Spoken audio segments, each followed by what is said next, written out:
tug'ilgandan keyin, 3 3 oydan oydan keyin paydo bo'ldi. Bu nechinchi farzandingiz? ikkinchisi. Ikkinchisi. Necha yoshingizda tug'dingiz? Necha yoshingizda tug'dingiz? 28. Hop, er xotin qarindoshmisizlar? Yo'q, qarindosh emasmiz. Uzoqroq qarindosh emansizlar? Yo'q, uzoq emas, begona. Hop, kimni avlodida shunaqa kasallik kuzatilgan? Xabaringiz bormi? Yo'q. O'zingiz ham bilmaysiz. Qayerda yashaysiz? Quvada. Quva dermatologi ko'rdimi? Ko'rgan yo'q, endi birinchi ko'rinish. Birinchi marta ko'rinishlaring. Oldin paydo bo'ldimi, bo'lmadimi bu? Shu 3 oylikdagi paydo bo'ldi. Shunaqa bee'tibor bo'ldingizmi? 3 oylik bo'lguncha ham bu shuncha vaqt o'tdi, qarang. Yuqori Yana qayerlarida? Shu ikkala oyog'i. Birinchi vatgacha chiqqan.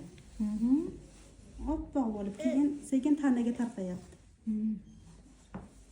Xo'p, opa. Bolamizda ixtiyoz kasalligi, bu irsiy kasallik.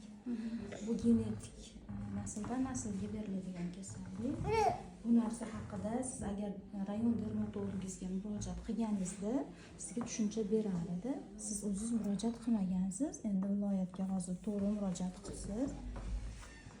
Sizni da nazoratiga olinadi. Bolamiz statsionar sharoitda yotib davolanadi. Yotib davolanadi. O'z vaqtlarida. Konsulyum qilib birgalikda Yelkalarda ham bor, Yelkalariga chiqqan yo'q, yo'q. qorinlariga endi. Qo'llarda bor, bilan ehtiyos. birgalikda qo'yiladida. Mana o'sha yangizni qo'ydik, berdik. Endi buni kirsin.